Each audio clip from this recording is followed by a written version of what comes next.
रहे हैं आंखें न्यूज 24। आइए नजर डालते हैं रात 8 बजे तक की खास खबरों पर। बिहार कैबिनेट में 22 प्रस्तावों पर लगी मुहर। पटना से 4 शहरों के बीच रैपिड ट्रेन और एम्स का भी होगा विस्तार।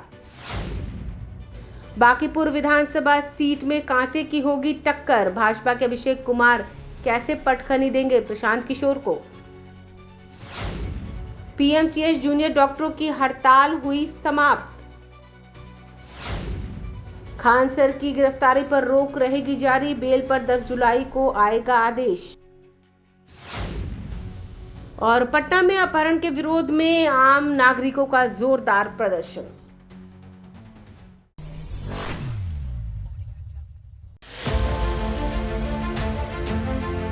बिहार के मुख्यमंत्री सम्राट चौधरी की अध्यक्षता में हुई राज्य कैबिनेट की बैठक में कुछ 22 प्रस्तावों पर मुहर लगाई गई।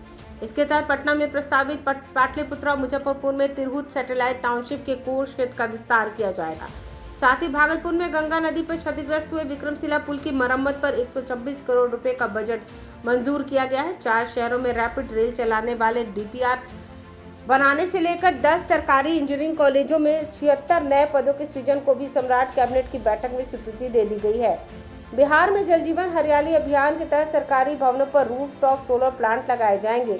बिहार कैबिनेट ने सरकारी इमारतों पर कुल 500 मेगावाट क्षमता के ग्रिड कनेक्टेड सोलर प्लांट लगाने की ऊर्जा विभाग के प्रस्ताव को मंजूरी दे दी है। इसके तहत RESCO मोड में संबंधित विभागों से सोलर प्लांट से पैदा होने वाली बिजली को खरीदने के लिए एग्रीमेंट किया जाएगा। यह परियोजना साल 2029 तक चलेगी। मोतीपुर चीनी मिल से फिर से चालू होगी। मुजफ्फरपुर के मोतीपुर में बंद चीनी मिल को फिर से चालू करने की कवायद की जा रही है।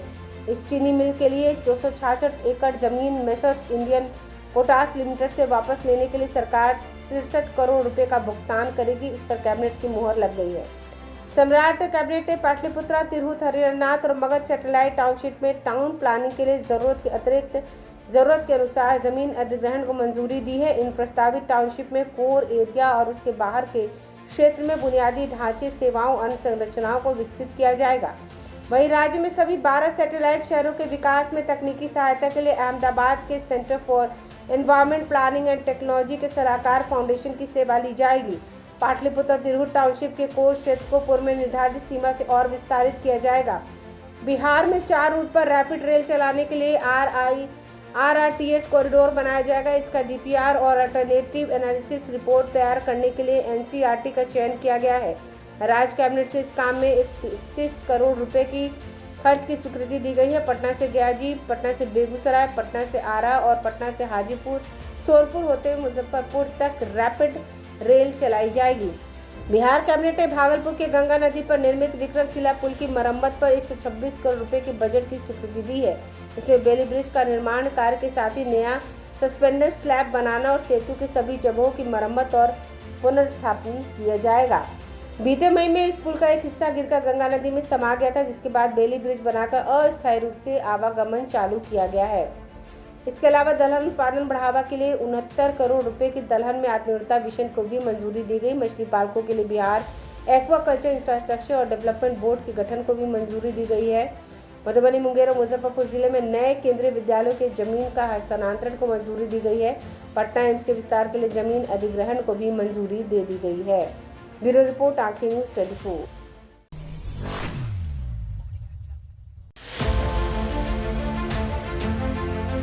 बिहार के हाई प्रोफाइल बांकीपुर विधानसभा उपचुनाव के लिए भारतीय जनता पार्टी ने भारतीय जनता युवा मोर्चा के प्रदेश उपाध्यक्ष अभिषेक कुमार को उम्मीदवार बनाया। इसके साथ ही सीट पर मुकाबला त्रिकोणीय हो गया है। अभिषेक कुमार का सामना जन सुराज के संस्थापक प्रशांत किशोर और राष्ट्रीय जनता दल की उम्मीदवार रेखा गुप्ता से होगा। 30 जुलाई को होने वाला ये उपचुनाव इसलिए कराया जा रहा है क्योंकि बांकीपुर से भाजपा विधायक नितिन नवीन पार्टी के राष्ट्रीय अध्यक्ष चुने गए और बाद में उन्हें राज्यसभा के लिए नामित किया गया।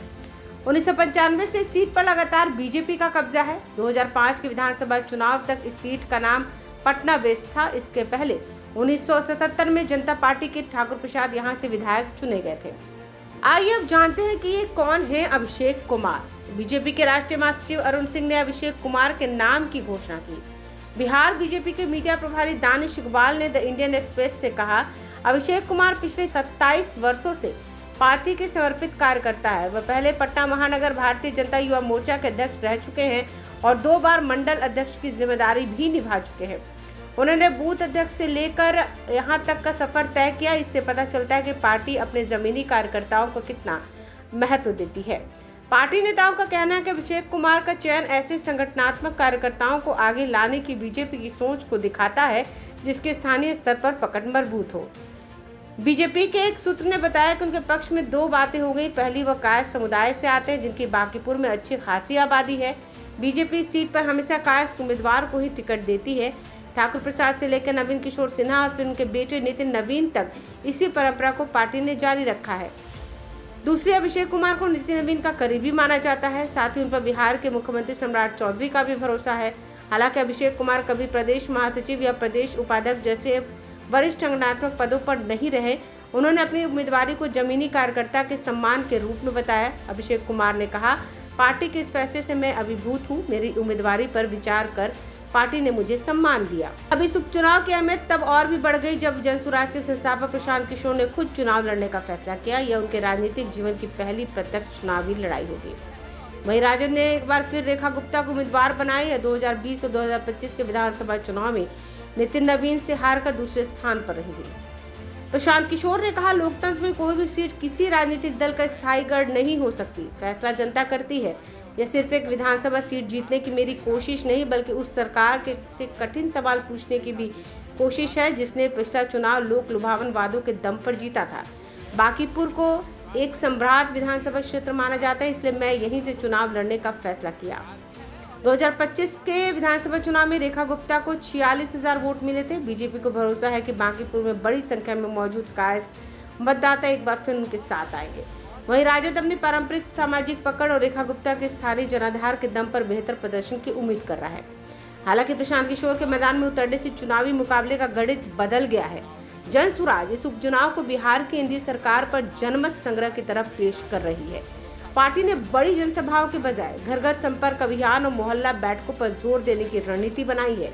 2025 के विधानसभा चुनाव में एक भी सीट नहीं जीत पाने वाली जनसुराज के लिए बांकीपुर का यह मुकाबला शहरी क्षेत्र में अपने संगठन की ताकत परखने का एक बड़ा मौका माना जा रहा है। भारतीय जनता पार्टी ने बिहार की बांकीपुर विधानसभा उपचुनाव पर होने वाले अभिषेक कुमार को प्रत्याशी बनाया। अब सवाल ये उठता है कि क्या प्रशांत किशोर को हरा पाएंगे अभिषेक? बांकीपुर सीट को बीजेपी का पारंपरिक और मजबूत गढ़ माना जाता है। इस सीट पर पिछले कई दशकों से बीजेपी का कब्जा रहा है, जिससे अभिषेक कुमार को पार्टी के मजबूत संगठन और केंद्र सरकार और राज्य सरकार योजनाओं का सीधा फायदा मिलेगा। हालांकि उनका मुकाबला दिग्गज राजनीतिक रणनीतिकार और जनसुराज पार्टी के संस्थापक प्रशांत किशोर से है, जो अपने रैली और मजबूत जनसंपर्क के जरिए इस त्रिकोणीय मुकाबले को बेहद दिलचस्प बना रहे हैं। अभिषेक के लिए सीट पर प्रशांत किशोर को हराने के लिए कड़ी मेहनत करनी होगी, लेकिन बीजेपी के पारंपरिक वोट बैंक और मजबूत कैडर की वजह से कांटे की टक्कर देखने को मिल रही है। दोनों नेताओं की ताकत और बांकीपुर उपचुनाव के समीकरण को समझना अभी बहुत ही मुश्किल लग रहा है, लेकिन इतना तो तय माना जा रहा है कि जिस तरीके से बांकीपुर विधानसभा सीट भाजपा के लिए एक स्थायी गढ़ है और वहां पे वो बरसों से जीतती आ रही है, तो इसका फायदा कुछ हद तक अभिषेक को मिलेगा। लेकिन जिस तरीके से जनसंपर्क अभियान घर घर जाकर प्रशांत किशोर कर रहे हैं, उनकी जनसुराज पार्टी इसमें पूरी तरह से अपनी ताकत झोंक रही है, तो निश्चित रूप से यह मुकाबला एक कांटे की टक्कर साबित होगा। ब्यूरो रिपोर्ट, आंखें न्यूज़ 24।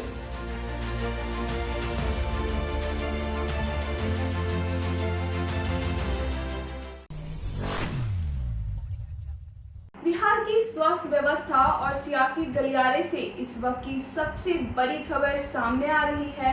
बिहार के स्वास्थ्य मंत्री निशांत कुमार आज पटना स्थित जदयू प्रदेश कार्यालय पहुंचे। कार्यालय पहुंचने पर पार्टी पदाधिकारियों और कार्यकर्ताओं ने उनका गर्मजोशी से स्वागत किया। स्वास्थ्य मंत्री ने वहां मौजूद लोगों से मुलाकात की और संगठन से जुड़े विभिन्न मुद्दों पर चर्चा की। लेकिन इस दौरे के दौरान सबसे बड़ा केंद्र बिंदु रहा पीएमसीएच में चल रही जूनियर डॉक्टरों की हड़ताल। पिछले कुछ समय से पटना मेडिकल कॉलेज अस्पताल यानी पीएमसीएच में जूनियर डॉक्टर अपनी विभिन्न मांगों को लेकर हड़ताल पर थे।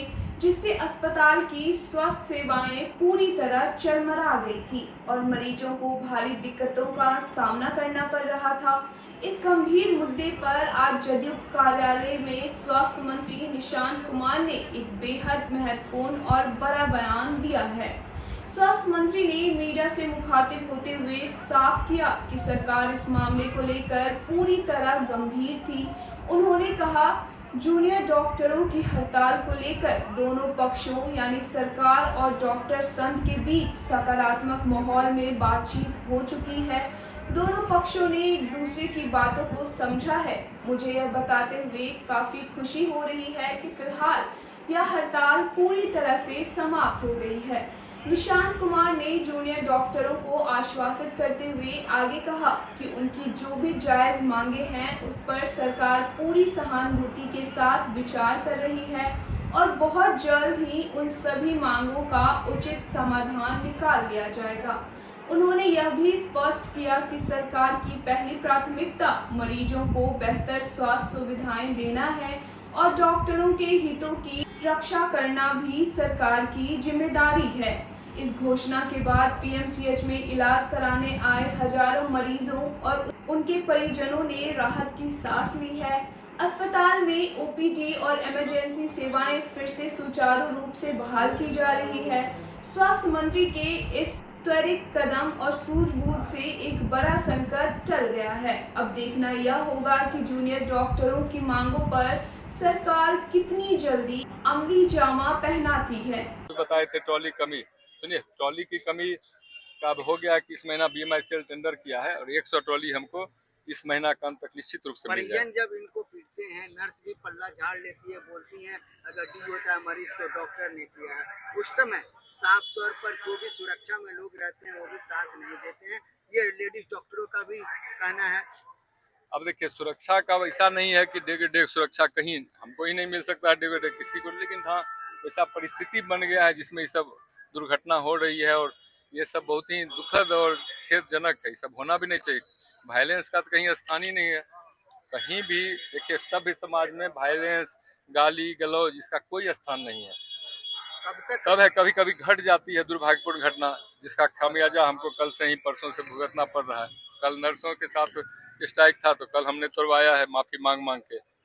कोई भी चूंकि हम मुखिया हैं हॉस्पिटल के तो इसलिए मेरी जिम्मेवारी नैतिक जिम्मेवारी है। तो हम कमियां तो सारा हो रहा है। देखिए जब 3 फेज बन जाएगा तब परफेक्ट होगा 5400 का। अभी क्या ट्रांजिशनल मेरा फेज है, एक फेज का 2 बिल्डिंग मिला है और उसी में हमको चलाना है तो जगह की भी दिक्कत है। भी नहीं होती है ना जांच बहुत होती है, नहीं कैसे 2,55,000 जांच। अब कुछ स्पेशल जांच नहीं होती, हम आपको रिकॉर्ड देंगे, आप भेज देते हैं। 2,55,000 जून के महीना में हमने जांच की। अब बहुत जांच बहुत कुछ होता है जो रिएजेंट नहीं बनता है, लेकिन मैक्सिमम जांच हम करते हैं। सीटी स्कैन खराब रहता है, सीटी स्कैन मेरा नहीं है, आपको पता होगा। अल्ट्रासाउंड खराब नहीं है, अल्ट्रासाउंड मेरे पास दर्जनों है। सर कब तक इनका निदान होगा? आज होगा, आज टूटेगा 12 बजे। अभी सुपरिंटेंडेंट आए थे पीएमसीएच के, मुझसे मिले हैं तो बात हो गई है। कुछ डिमांड है उनकी तो हमने कहा है कि हम उससे काम करते हैं। उन लोगों से आप मुलाकात के लिए जाइएगा जो डिमांड रख रहे हैं। नहीं, मेरी सुपरिंटेंडेंट से भी बात हो चुकी है। उन्होंने बोला कि हाँ दोनों पक्ष मान गए हैं तो उन्होंने हड़ताल तोड़ दिया है। कुछ उनका स्टाइपेंड बढ़ाने की बात है पीजी स्टूडेंट्स की और जो सीनियर रेजिडेंट हैं, तो हमने कहा है उस पर हम काम करते हैं। और भी उन्होंने कहा सिक्योरिटी बढ़ाइए और ट्रॉली बढ़ाइए, तो हमने कहा है कि हमसे कल आप देखते हैं नहीं, हमने कहा है अपने अधिकारियों को उस पर जांच कमेटी बैठाएं और ये मालूम करें कि क्यों नहीं आए डॉक्टर, या फिर किन्हीं एक दवा हम ईडीएल में शामिल है उनको देना चाहिए, उसके होने के बावजूद बाहर से दवा खरीदी जा रही है। तो इस पर हम कार्रवाई करेंगे। और जी हाँ, हमने बोला है वो अपना पक्ष रखेंगे, फिर हम उस पर कार्रवाई करेंगे। इस वक्त की एक बहुत बड़ी खबर बिहार की राजधानी पटना से आ रही है। पटना के बेहद मशहूर कोचिंग संचालक फैजल खान उर्फ खान सर के मामले में अदालत से जुड़ी एक बड़ी अपडेट सामने आई है। खान सर के बेल यानी जमानत के मामले में दोनों पक्षों की दलीलें पूरी हो चुकी है और अदालत ने अपना फैसला सुरक्षित कर लिया है। जी हां, आपको बता दें कि इस मामले के दो मुख्य पक्ष रोशन आनंद और खान सर के वकीलों के बीच कोर्ट रूम में जोरदार और तीखी बहस देखने को मिली। दोनों ही पक्ष ने अदालत के सामने अपनी अपनी दलीलें और सबूत पेश किए। खान सर के वकील ने जमानत के पक्ष में कई मजबूत तर्कें रखी, वहीं विरोधी पक्ष ने इसका कड़ा विरोध किया। दोनों पक्षों को विस्तार से सुनने के बाद माननीय न्यायाधीश ने इस मामले पर अपना फैसला आगामी 10 जुलाई तक के लिए सुरक्षित रख लिया है। यानी अब आने वाले 10 जुलाई 2026 को जज साहब इस पर अपना अंतिम फैसला सुनाएंगे कि खान सर को राहत मिलेगी या नहीं। इस पूरे मामले पर सुनवाई के ठीक बाद खान सर के वकील ने मीडिया से बात करते हुए क्या कुछ कहा, आइए आपको सीधे सुनवाते हैं खान सर के एडवोकेट का वो खास बयान। आज दोनों पक्ष से बहस पूरा हो गया। खान सर का एप्लीकेशन भी था, उसके अलावा उनके 3 गार्ड्स थे जो जिनका एंटीसिपेटरी बेल था, उस पर भी बहस हो गई। 2 गार्ड ऑलरेडी अंदर थे, उन पर भी बहस पूरी हो गई और कोर्ट ने हर बात को, हर चीज़ को क्वेरी करके अब इसको ऑर्डर के लिए रिजर्व कर दिया। 10 तारीख को ऑर्डर के लिए रिजर्व हो गया। 10 तारीख को देखिए दोनों पक्ष अपनी अपनी बातों को रख दिया कोर्ट के सामने। अब माननीय न्यायाधीश की विवेचना की बात है, कोर्ट डिसाइड करेगी, हम लोग इस पर कुछ नहीं कह सकते। ये भी बात उठ रही थी कि जो हथियार का उपयोग हुआ वो कोई मंशा नहीं थी, एक सुरक्षा के। बिल्कुल ठीक बात है, वो तो सिक्योरिटी गार्ड्स थे, एजेंसी द्वारा वहाँ प्रोवाइडेड किए गए थे और उनका तो काम था प्राइवेट डिफेंस में चीज़ों को देखना, और इससे खान सर का कोई रिलेशन नहीं था।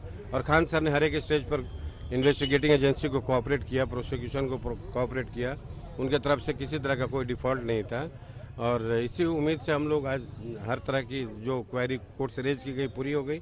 अब 10 तारीख को इस पर फैसला आ जाएगा। क्या संभावना लग रही है? कुछ संभावना अभी मैं आपको कोर्ट के निर्णय आने से पहले नहीं बता सकता। लाइसेंस को लेकर के सवाल खड़े हो रहे थे कि लाइसेंस जो है किस स्टेट का है, उस पर क्या बात है? देखिए लाइसेंस तो वैलिड लाइसेंस है, पुलिस भी मानती है, हम सब मानते हैं। उनका जो ट्रैवल करने का परमिशन था उसमें थोड़ी त्रुटियां थी, तो उसका भी रिपेयर होने का और उसका रिन्यू होने का प्रावधान है, तो वो रिन्यू हो जाता है। कभी भी किसी का भी लाइसेंस में अगर किसी एक स्टेट से दूसरे स्टेट आप गए तो उसको रिन्यू करने का प्रावधान। एक क्रिमिनल बैकग्राउंड का भी खान सर के ऊपर नहीं, किसी तरह का कोई क्रिमिनल इंसिडेंट नहीं है। और एक आधा जो फ्रिवलस FIR खान सर के खिलाफ पहले दर्ज हुई थी उनमें भी बहुत क्लीन चीट है और वो भी बेबुनियाद और फॉल्स एक्विजिशन वाली FIR थी। ये बात कोर्ट को बता दी गई।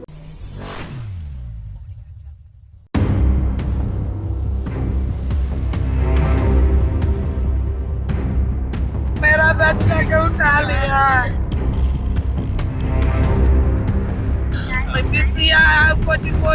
कोची नाम है, सब उठा लिया। दूध मार्केट से दही लाने गया था मेरा बच्चा। 15 दिन का खार मेरे भाई से निकाला और 7-8 लोगों के साथ मेरे भाई को उठा के परसों रात 1 बजे से गायब किए हुए हैं।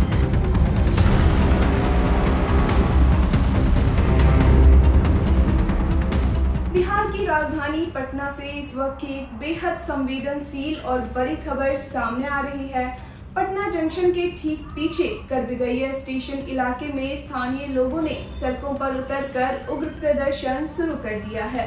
चारों तरफ आक्रोश का माहौल है। सड़क पर टायर जलाकर आगजनी की जा रही है और प्रशासन के खिलाफ तीखी नारेबाजी हो रही है। इस भारी बवाल की वजह है 32 वर्षीय एक युवक जिसका नाम बंटी बताया जा रहा है।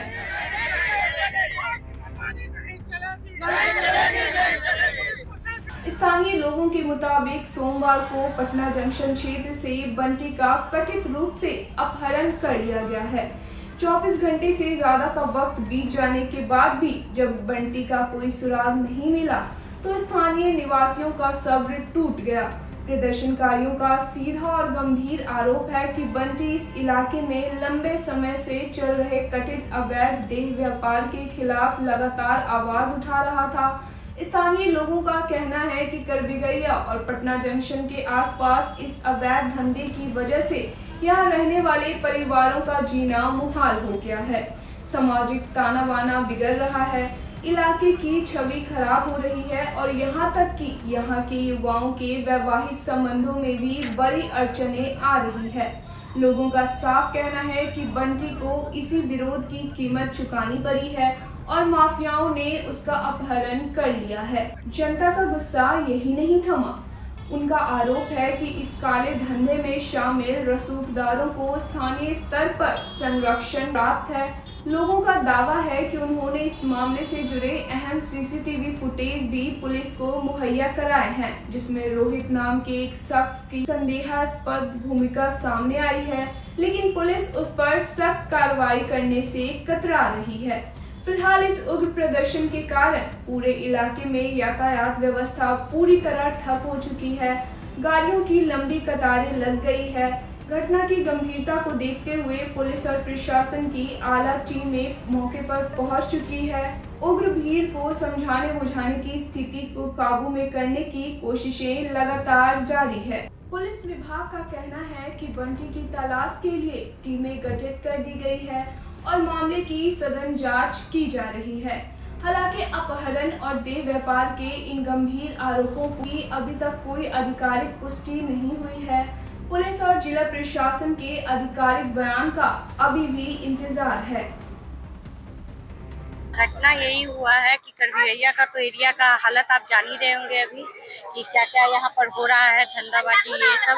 उसी के एवज में मेरे चचेरे भाई ने बंटी है उसने कुछ बात विचार हो गया था, जो गली में आए थे उन लोगों से। तो जो धंधा का जो मेन आदमी है बीसी, वही 15 दिन का खार मेरे भाई से निकाला और 7-8 लोगों के साथ मेरे भाई को उठा के परसों रात 1 बजे से गायब किए हुए हैं। पुलिस को हमने जो आदमी उठाया था उसमें से एक गिरोह में से 7 लोगों में से एक आदमी को हम लोग ने ही पकड़ के दिया जेटी थाना को और कोतवाली थाना को, और उसकी माँ को भी दिए हुए हैं। वीडियो भी निकाल के हम ही लोग दिए, फिर भी कोतवाली थाना अभी तक कोई जवाब हम लोग को नहीं दिए। कल सुबह 9 बजे से हम लोग रात को 12 बजे तक बैठे रहे, तब भी कोई जवाब नहीं। आज भी हम लोग बैठे हुए हैं, सिर्फ बस बोल रही है थाना की कोऑपरेट कीजिए। कितना कोऑपरेट करेंगे? कल तो हम लोग कोऑपरेट किए, पूरा दिन निकाल दिए कोऑपरेट करके। कोऑपरेट करने के चक्कर में बच्चा का अगर जान चला जाएगा तो फिर उसका जवाबदेही है प्रशासन के पास।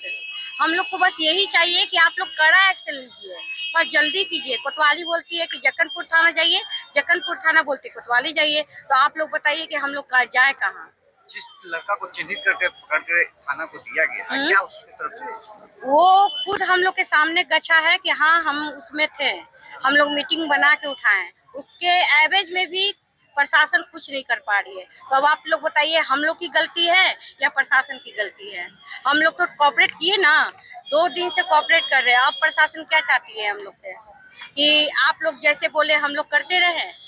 एक लिमिट होती है किसी भी चीज के लिए, तो अब हम लोग का लिमिट खत्म हो गया है। बस हम लोग यही चाहते हैं कि जरा जल्दी से जल्दी एक्शन लिया जाए और हमारे भाई को बरामद करके हम लोग को सौंप दिया जाए। मेरा नाम गुड़िया है, मैं उसकी बड़ी बहन हूँ। मेरा बच्चा को उठा लिया। कौन लोग उठा लिया? नाम आप लोग झूठ होकर खाली कुछ नहीं कर रहे हैं, खाली ऐसी बीसी उठाया, सबके कमरा में हाल है, मेरा बच्चा नहीं मिल रहा है। मेरा बच्चा को यहाँ कुछ न चाहिए। बीसिया कोची गोलू कोची नाम है, सब उठा लिया। दूध मार्केट से दही लाने गया था मेरा बच्चा। 15 दिन पहले खाली हिजराला बोला ना कि मेरा 3 दरवाजा छोड़ के कुछ भी गलत करना था, बोला समझा देंगे। वही बात का तो लगल था, एगो उठाए तो बोला कि पहले उठा ले तो रहते, कल परसों पर बेटा के उठा लिया। भाई ओकर गच रहा है कि भाई मार दिया है, कपड़ा लेके भाग रहा है। आप बताइएगा फिर हमको, तो हम लोग तो हम लोग नहीं करता, पुलिस वाला आपका मदद नहीं कर नहीं, कुछ नहीं करने से टाइम पर टाइम दे रहा है। मेरा बच्चा जरा पकड़ के हम लोग दिए, उसको खाली खिया रहा है, पंखा में सुता रहा है। कोतवाली थाना कुछ नहीं, न जक्कनपुर कर रहा है। अभी बम के देखा कि रोड जाम तोड़े माई के दिले भाई के, उसका पकड़ के दिले। कुछ नहीं हो रहा है सर, हमको बेटा चाहिए। आपका बेटा क्या बोला, आखिर ऐसा क्या वजह हुई? तो 15 दिन पहले हिजरा के खाली बोला कि मेरा 3 दरवाजा छोड़ के ये सब काम। मतलब यहाँ पे देह व्यापार का धंधा चलता है। चल रहा है। आज जक्कनपुर थाना आया हुआ था तो बोलता है कि आप लोग के घर है तो क्या नहीं कुछ कर सकता है, करेगा। जक्कनपुर थाना मतलब पुलिस की मिली भगत। हाँ, पुलिस करवा रहा है, समूचा गलत। बेटा आवाज उठाया, मेरा बेटा को उठा के ले गया। अगर आपने हमारा चैनल अभी तक सब्सक्राइब नहीं किया है तो इसे जल्दी से लाइक करें, कमेंट करें, शेयर करें और सब्सक्राइब करना ना भूलें ताकि आप देश और दुनिया की तमाम बड़ी अपडेट्स के लिए बने रहें हमारे साथ। आखिर न्यूज़ 24 पर नजर हर खबर पर।